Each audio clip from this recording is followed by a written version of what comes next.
In any city, in any country, go to any mental institution or halfway house you can get yourself into. When you reach the front desk, ask to visit the holder of color. The warden will glance up at you and give you a shy smile before holding out his hand to you. You must wait precisely 8 seconds before taking it, or the colors themselves will deny you, and you may not enter. The warden will stand and lead you to a cell, opening the door for you and motioning for you to enter. Inside the cell, you'll find 2 little boys, both garbed in shades of gray, and their skin and hair will appear as if all the color was drained out of them. One has long hair and wears a white dress, while the other wears a black suit and has hair cut short. Only look into the white one's eyes, for they are normal, and the eyes of the black-clothed boy will lead you into madness. Each will wear 1 glove and hold out both their hands to you. Take only the gloved hand of each, for should you touch the black-clothed boy's flesh, you'll be plagued with the worst agony in all the universe, but you'll not die and he'll not let you go. Should you touch the white-clothed boy's flesh, you'll feel more pleasure than you've ever experienced, but he'll soon pull his hand away, and you'll never feel that pleasure again, no matter how you yearn for it. Your lust will kill you. The boys will look at each other and nod once. Should they shake their heads, close your eyes and quickly say, "I'm not what you seek, but I can change the tides." Once you say this, they'll both giggle and pull on your hands, opening a trapdoor in their cell and descending into darkness. The boys will speak in unison, endlessly bragging about their riches, all the things they have. They'll ask you many times if you're jealous. Each time you must simply answer, "Yes." Your fate now lies in the hands of these boys. The stairs you descend are long and grow ever narrower, until finally, 1 boy will go in front and 1 in back. Should the boy in black go in front, consider yourself lucky. Life now is at your back. But should he go in back, your death will be agonizing, and he'll throw you from the stairs to the abyss below. After what seems like an eternity, you'll reach the end of the stairs, and both boys will push you to a large glass door. They'll stare after you, tears streaming down their faces, and tell you they can go no further, but point to the door. You must enter. The room is pitch black, save for a single beam of light at its direct center. Standing in the light is a woman, much like the boys, completely stripped of color. Her hair and gown both reach the earth, each as white as her flesh. Her eyes are only whites, staring blankly at you. If she should smile at you, you have amused her, and she'll light up the entire room with her light, and you'll become one of the writhing bodies that makes up the collection beneath her glass floor. Should she frown at you, she'll turn her back and light up the part of the room behind her, awakening 7 other beings. A cackling man who wears just black, a weeping man garbed in white, a snarling man with piercing red eyes, a grimacing woman who wears only pink petals, an emotionless girl enveloped in green, a sickly man with silver hair, and a smirking gentleman covered in riches. They are to be your judges.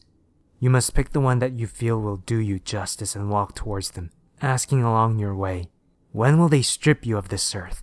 Should you choose the wrong color, the one you have chosen will stand very still and smile at you eerily, and you'll soon feel yourself slipping away into nothingness.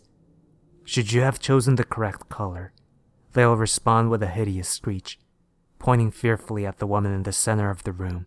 The others will scream curses at you in many different languages, and you'll feel piercing pain rip through your body. Soon, the one you have chosen will step forward to embrace you, and whisper in your ear their sickening tales, the stories of your demise, of the demise of the world when every breath will fade away. Do not move. The curses will stop and the room will be lit, the 7 all staring at you. Where the woman was there will now be a small feather, like that of a dove, changing its color continuously. This feather is object 24 of 538. With it, you can take away what was theirs to give. In any city, in any country, go to any hospital and ask to visit the one who refers to himself as the holder of creation. The clerk will look into your eyes, horrified, before standing up.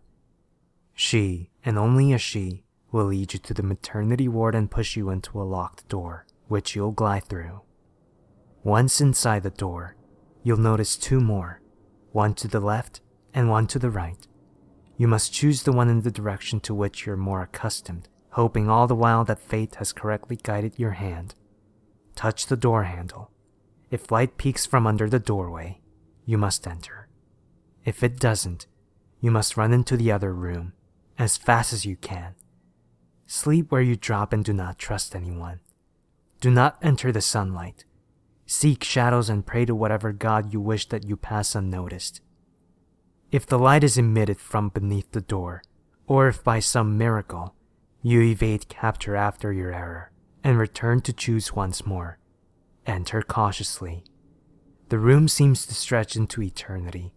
Make no attempt to comprehend its size or shape, as many men greater than you have driven mad at the thought.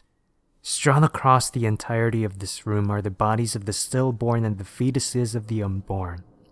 Those capable of sound will be seen to pierce the very fabric of your consciousness with cries, which appear to be both audible and a figment of your imagination.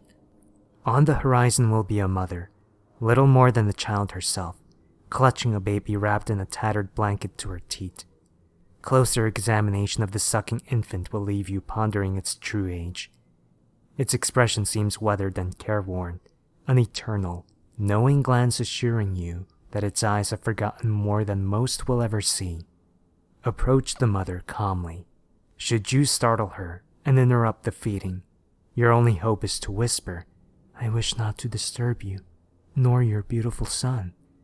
If you have appeased her, position yourself so as to gaze directly into the child's eyes. Once there, you must not break eye contact for fear of upsetting the infant and bringing about your own doom. You may ask him one question and only one question. "For what have you been created?" The baby will move and wrap his tattered cloth around you, binding you and rending you limb from limb. Yet you must not react to the pain or risk never returning to your original form. If you can overcome the agony, he'll stare into your eyes, and you'll see the beginning of the cosmos. All things that have been since the creation of existence will unfold before your eyes. The truth of the origin of the seekers will be brought to life, and if you're not driven insane by this truth, you'll feel the warmth of this knowledge glowing inside you. This heat will grow until the pain of the burn outweighs that of your torn flesh 1,000-fold. You'll feel your body melt away, burning into nothing save ash. At the peak of your anguish, if you have managed to remain stoic, you'll blink the eyelids which you no longer have, opening them to find you have returned outside, exactly 1 day before the incident. In your hands, you'll find a tattered manuscript, the text of which seems to predate existence. This object is 25 of 538. This book yearns to return the other objects to it, and within it is the cryptic knowledge of how to do so.